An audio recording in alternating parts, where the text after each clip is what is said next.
So I think Gene Roddenberry deserves the credit for that kind of message that Star Trek was trying to send. And I have great admiration, respect, love for the friendship I enjoyed, as well as his tutelage in helping me become who I am today. I think Star Trek, and you know, particularly last year on the 50th anniversary of his creation, Star Trek, he needed to have been paid greater tribute. And I thank you very much for that. He needed to be, and we all owe a debt to Gene Roddenberry. He died too soon. And the people that were involved with the making of Star Trek Beyond, which was supposed to be the 50th anniversary film, wanted to pay tribute to me, they said, by making Sulu gay, because I've been so active in the LGBT equality movement. And I said, no, no, no, we've got to pay tribute to Gene Roddenberry. I think it's wonderful that now we can talk about the LGBT issue and make Sulu gay, but the real tribute should be paid to the man who created the entire Star Trek phenomenon. And they didn't listen to me. They went ahead and I said, Gene Roddenberry created all the characters as straight back in 1965 because that's the only way you could get a show on television. And so pay tribute to Gene Roddenberry's original creation and leave Sulu straight. He had a daughter, Demora. And so, you know, that's Gene Roddenberry's vision. That's what we pay tribute to. But another way of paying tribute to the fact that he broke a lot of ground for diversity, create a new original character who has his or her own gay history. That's the way to pay tribute to Gene Roddenberry, not to turn something he created as straight into a gay character, to pay tribute to me. Thank you very much for that, you agree. That's what should be done. And so I was really disappointed in the fact that I got backlash from some of the people that were at the helm of Star Trek Beyond, you know. They said, oh, George is being preposterous. I don't think so. It's not preposterous to pay tribute to the man who created what we're celebrating for the 50th anniversary.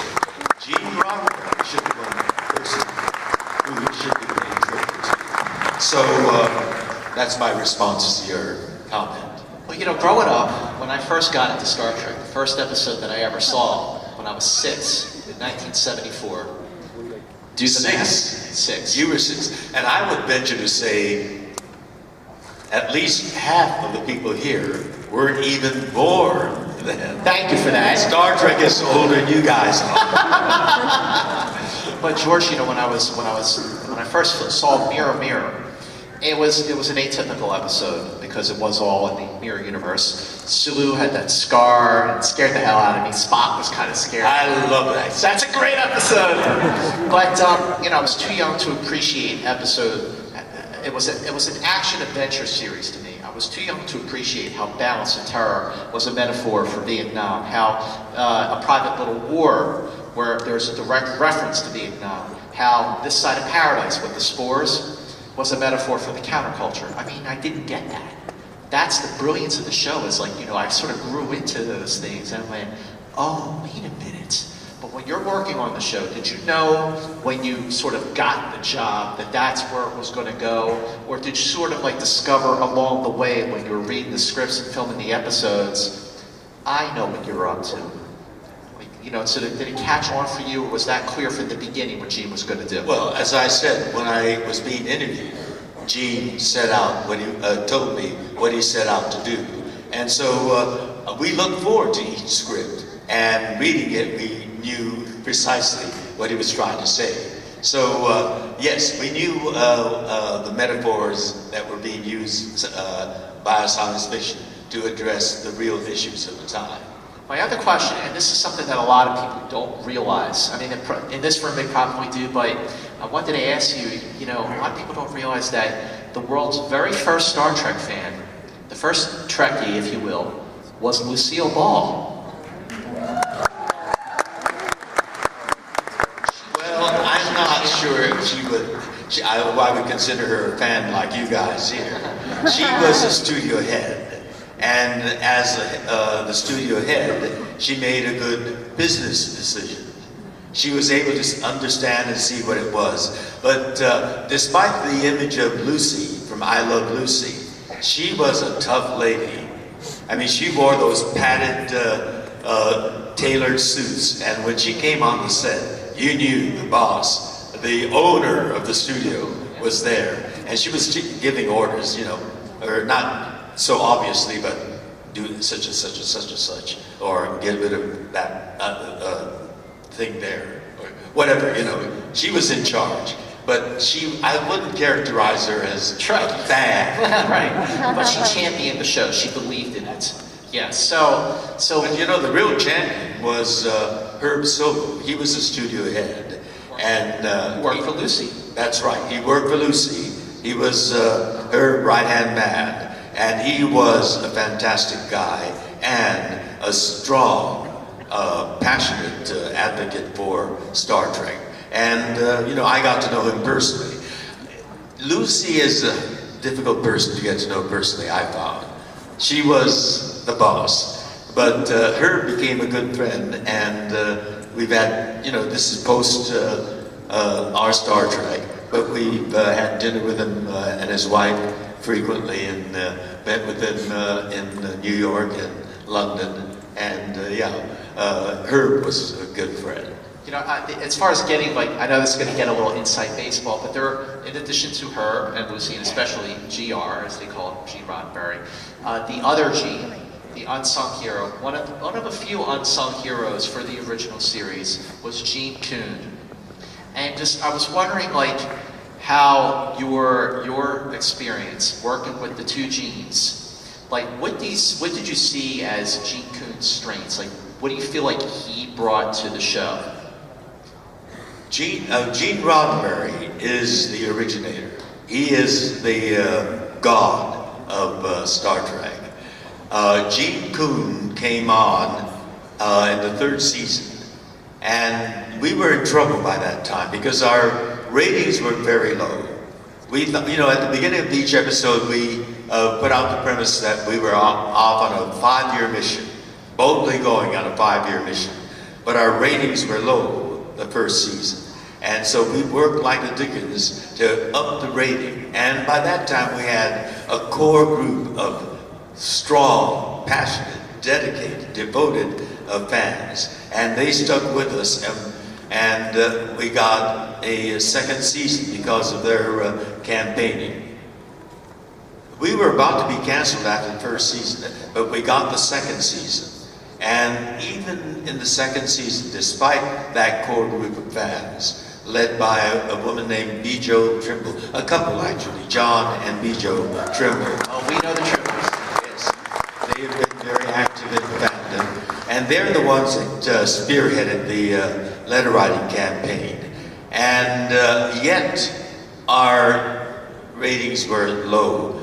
But again, the letter writing campaign, so they gave us a 3rd season. But by that time, Gene had other very tempting offers. And the offer was to go to MGM and do a feature film with a nice budget, much bigger than for Star Trek. And so he decided to turn the reins over to Gene Coon. And he was the guy who took over for the 3rd season. And he was a tough taskmaster. But I would venture to say he didn't have the original metaphorical. Fred Freeberger was 3rd season. Fred Freeberger, Yeah. right. But Gene Coon, I think, didn't quite have the storytelling sense. I think the scripts that we got for the 3rd season were not quite as dimensioned having that metaphorical usage of science fiction that we had when Gene was at the helm of Star Trek. The second season of the original series, like it really sort of like hit its stride. You had episodes like Mirror Mirror, Doomsday Machine, Amok Time, and just one episode after another was what we now see as a classic, has held up after all these years. It's also at that time when Desilu was sold to Paramount. And how did that sort of affect? Well, actually, Desilu was bought up by Gulf and Western, which at the same time bought up Paramount. And so Gulf and Western decided, these were two studios that were right next door to us, and we had a fence, high, like the border fence that Donald Trump wants to build between Paramount and Desilu. And Gulf and Western tore down that fence. I think we should tear down all fences. Let there be people communicating with each other without barriers. And that's what happened. And we were delighted because the Desilu commissary was getting a little shabby. The linoleum floor was getting, there were black edges and holes in the linoleum, and there was a scent when you walked into the commissary. And Paramount had the legendary Café de Paris as their commissary, Art Deco room, and the founder of Paramount Studio, Adolf Zucker, used to dine there every day. And so, that was the legendary place to eat. And when the walls came down, we all rushed over and had lunch at the Café de Paris. But then they closed down the Desilu commissary, and they redid it completely and made it into the newest commissary in Hollywood. And they closed down the Café de Paris on the Paramount side. So we did finally become one studio, and we ate at the commissary that was closest to our soundstage, 30 and 31. Robert Wise, director of West Side Story, Sound of Music, Star Trek: The Motion Picture. I feel like of all the films from featuring the original cast, Star Trek: The Motion Picture has really aged very, very well. It got kind of mixed reviews, people, they were expecting a Star Wars, but what they got was a 2001 version of Star Trek. And I love the motion picture. It's very theatrical. The effects are great. The music is great. The story is smart. What was it like to work with Robert Wise? Well, we were excited to be working with Robert Wise. I mean, he was a legendary director of Hollywood. He edited Citizen Kane, that landmark movie. And as a matter of fact, that was shot at the old Desilu studio when it was called RKO Radio Picture. That studio has a long, long history.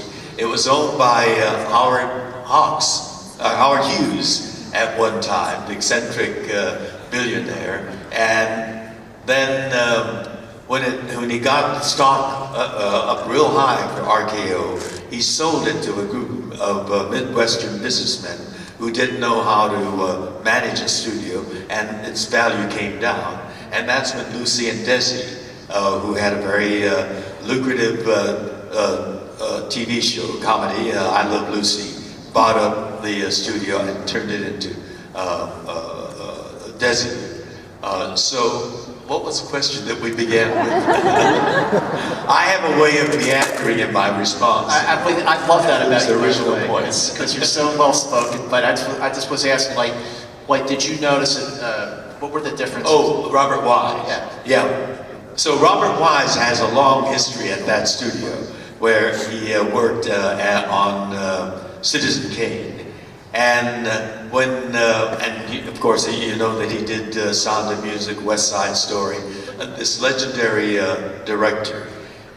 And when we started work on Star Trek: The Motion Picture, he was not the kind of director that we often had as a TV series, because TV series go very fast. The pace is really very rapid. and the directors, you know, have to work fast, so they give commands and orders. Robert Wise was a quiet-spoken man, and he sat on this high director's chair, and he thought the scene from that chair.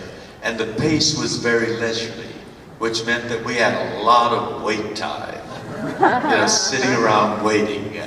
And I told Jimmy Doohan, you know, I love acting, and I act for free. I charge for the wait time. And we wait long enough on this movie, so we're getting paid very well. Sometimes, you know, we waited like almost lunchtime before we got any work done, because he would be whispering to the cinematographer, or whisper to the first assistant, and this would be Futsworth, and that would be Futsworth.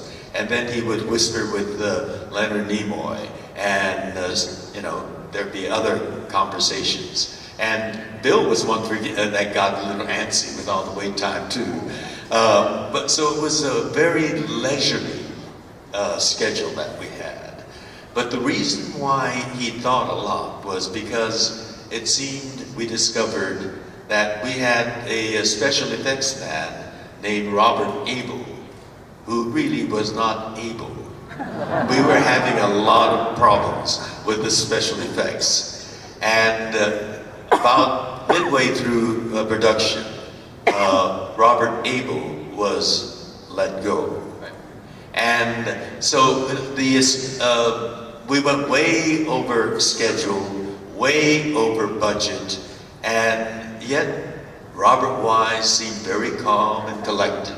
He didn't get flustered, which many TV directors did. In fact, there was one TV director who was so behind. We were shooting at about midnight, 1 o'clock in the morning, and he didn't have time to leave the soundstage to go to the men's room, which was outside the soundstage. And I caught him peeing behind the flats on the soundstage. That's how some of those TV directors, you know, didn't want to get too far from the set. They peed on the soundstage, came back on the set, and then they were directing because we were so behind schedule. I will not tell you what his name. Yeah. I was going to ask you to beat it to him. I know I'd hear from him. You know, the thing is, so many of the directors that we loved have passed from the TV series, and that director that peed is still alive. Yeah, Star Trek VI and Star Trek Voyager, Captain Sulu of the Starship.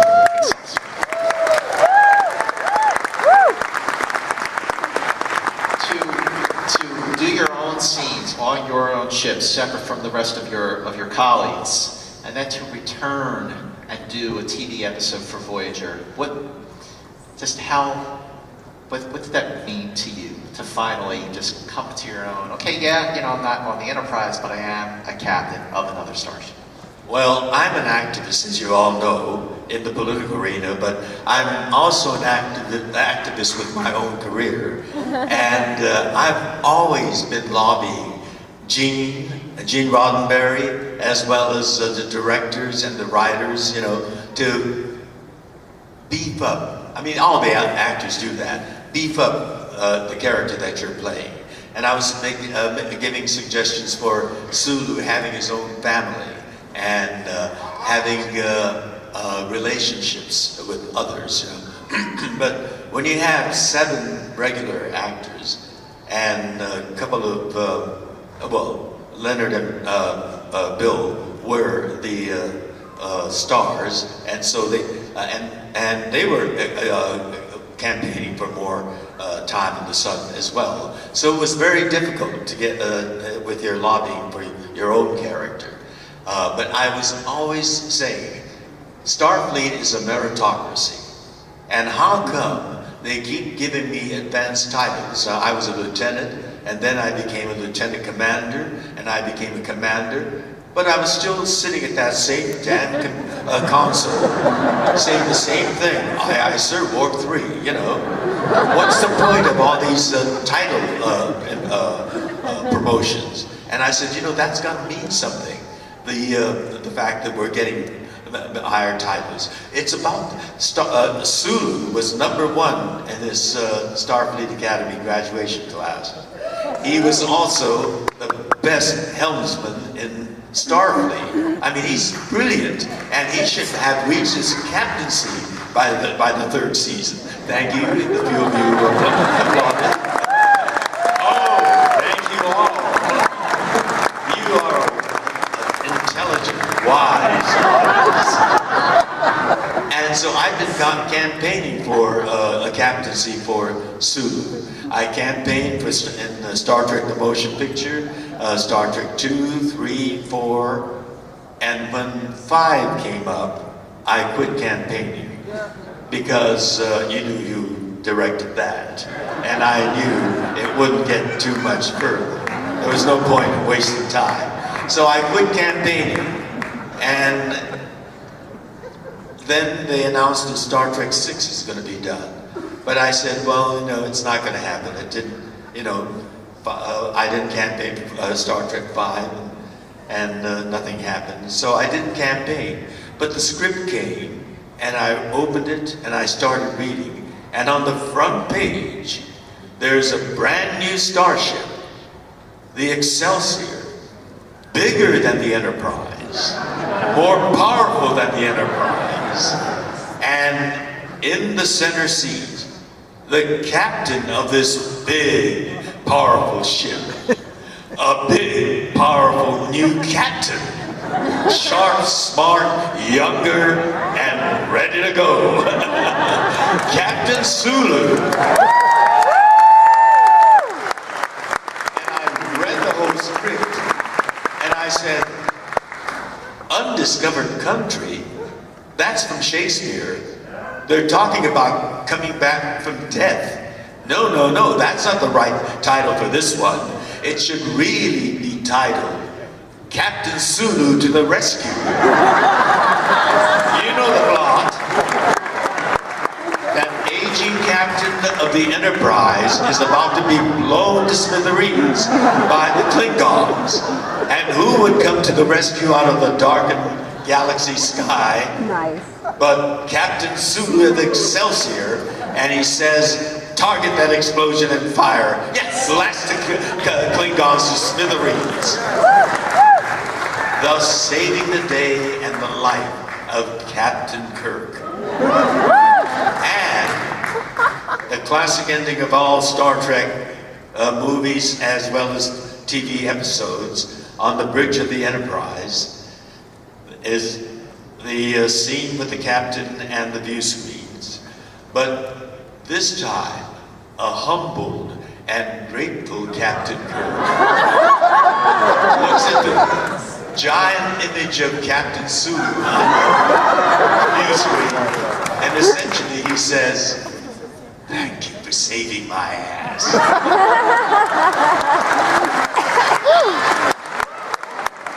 And Captain Sulu looks down, smiles, and says, "Good to see you in action. One more time, Captain." And he roars off. And there's an absolutely awestruck McCoy looking at the contrails saying, "By God, he's a big ship." But Scotty, with a twinkle in his eyes, says, "Aye, Captain, but not so big as that captain, I think." That's a Captain Sulu move, right? That moment at the end of that film that you're referring to, when that movie came out on December 6, 1991, and The day before Pearl Harbor. the day before Pearl Harbor, also the day before the anniversary of when the motion picture came out, because that came out December 7th, in '79. But I digress. It brought me to tears because I knew it was the last movie, featuring the entire crew, and it was such a beautiful perfect way to, like the signatures and everything, signing off, could not have really gone out on a better night. It was a moving moment, wasn't it? It really was. It was extraordinary. And I want, before we turn over to the audience, you are. I don't know where you get your energy. Maybe it's this thing. Whatever it is. Green tea, lots of antioxidants. But I want to ask you first about your exhibition in Chicago that they came for me. That's opening September 7th.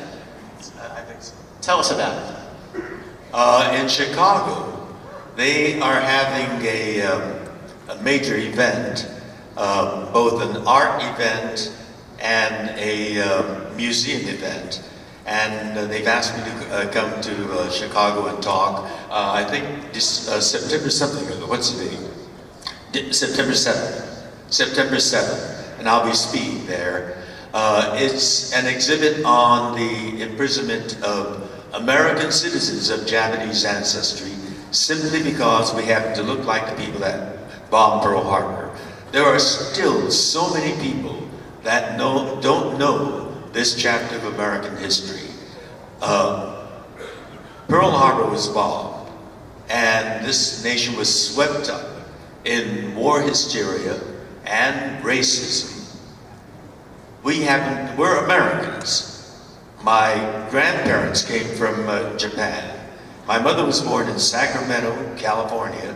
My father, somebody from Sacramento. And my father was a San Franciscan. Anybody from San Francisco? A lot more of you. They met and married in Los Angeles, and my brother and sister and I were born in Los Angeles. We're Americans. But simply because we look like Japanese, we were rounded up by soldiers with shining bayonets on their rifles and imprisoned in barbed wire prison camps. We were innocent Americans. There were no charges, and therefore we couldn't, challenge the charges in a trial court. We were simply rounded up and imprisoned. It might be interesting to note that we were also at war with Germany and Italy, but German Italians and Italian Americans weren't rounded up because they looked like the rest of America. We looked different. And so, purely on the basis of race, we were imprisoned for the duration of the war. And yet, despite that, young Japanese American men and women, when they, initially, right after Pearl Harbor, young Japanese American men and women, like all young Americans, rushed to the airport, to the recruitment centers to volunteer to serve in the military. This act of patriotism was answered with a slap on the face. They were denied military service and categorized as enemy alien, which was crazy. We weren't the enemy, we were Americans. And we weren't aliens, we were born right here in this country. And yet they categorized us as enemy aliens. And then they came and rounded us up and put us in these barbed wire prison camps. And yet, a year into imprisonment, the government realized that there's a wartime manpower shortage. And so they changed their mind. They opened up the military for service by Japanese Americans. But they first wanted to ascertain our loyalty. Can you imagine? After they took everything from us, our home, our businesses, our freedom, and a year of imprisonment, they wanted a documentation of our loyalty. And one of the questions on the loyalty questionnaire asked a crazy question, a one-sentence question with two opposing ideas. It asked, will you swear your loyalty to the United States of America and forswear your loyalty to the Emperor of Japan? They assumed that we had an inborn racial loyalty to the Emperor of Japan, which was crazy. We were born, raised, educated. I mean, this was our country. But because of our faces, they assumed that we had a loyalty to the Emperor of Japan. So if we answered no, meaning I don't have a loyalty to the emperor, that no applied to the first part of the very same sentence. Will you swear your loyalty to the United States? If you answered yes, meaning I do swear my loyalty to the United States, then you were confessing that you had been loyal to the emperor and now were ready to forswear that existing loyalty and repledge your loyalty to the United States. It was insulting. It was outrageous. And many answered no to that. They expected a yes answer. They wanted us to confess that we had been loyal to the emperor, that which would have justified the imprisonment. But thousands of young men and women answered yes to that outrageously insulting question. And they went from behind those barbed wire fences and they were put into a segregated all Japanese American unit sent to the battlefields of Europe, where they fought heroically. They fought with amazing courage and great sacrifice. And the 442nd Regimental Combat Team has gone down in history as the most decorated unit of the entire war. It's an amazing story. We built a museum in Los Angeles called the Japanese American National Museum that tells that story. And currently we have two exhibits. We have three exhibits. We have a permanent exhibit that tells that story, but another exhibit that's limited, it's closing soon, that deals with the executive order that Roosevelt signed to put us into these prison camps. And the museum, I'm a former chairman of the board of the museum and a current trustee, but they came up with the idea of telling the story of the Japanese American experience in terms of my life.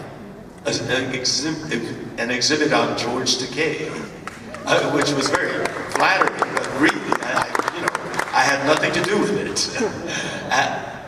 But I was in prison, and that's one chapter of American history. And then I had a struggle to build an acting career. And then I had another struggle because I was closeted for most of my adult life. I'm gay, but I passionately loved my career, and I couldn't have my career and let it be known that I was gay.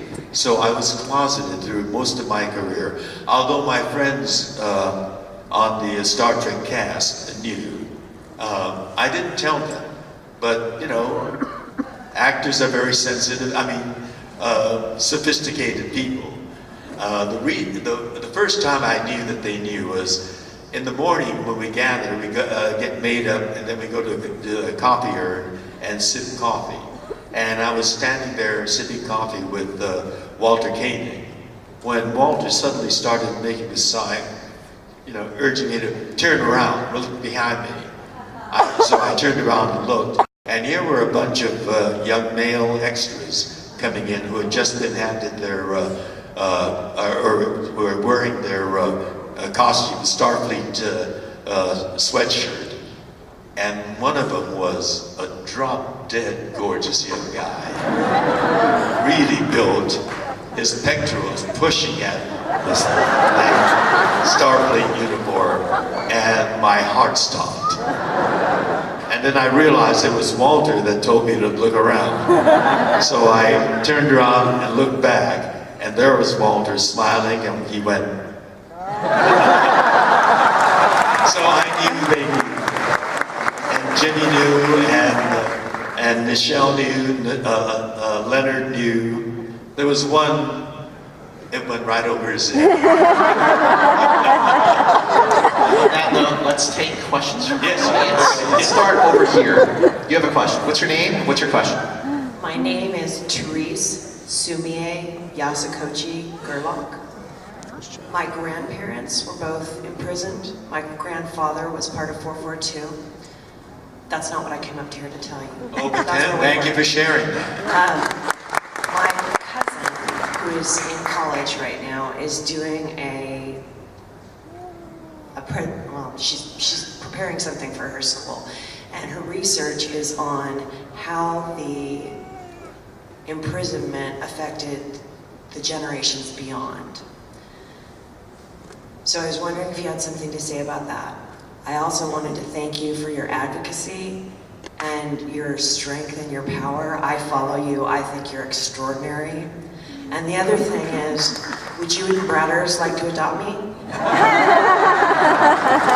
Well, taking your last question first, yes, we would love to adopt you.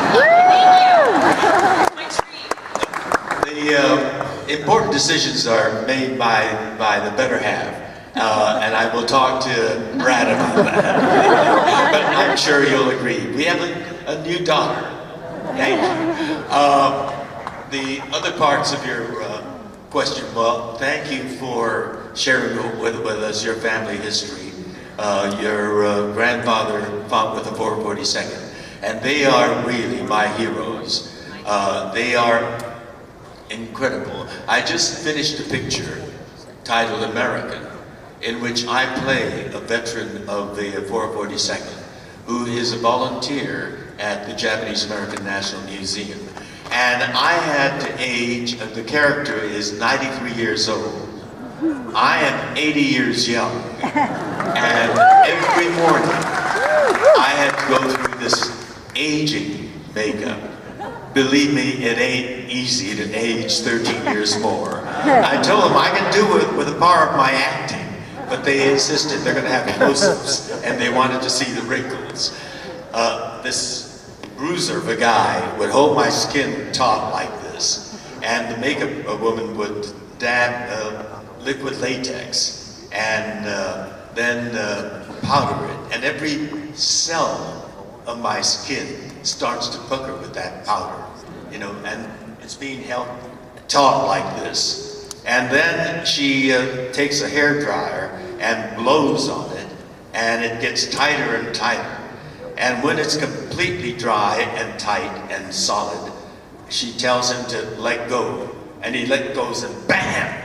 The rubber contracts, and my skin just crumbles, and my eyes tear. My eyes were teary until about 12 noon, and it really does make you look 13 years older. And it's about your people like your grandfather, who is paying tribute to so many who passed on those battlefields.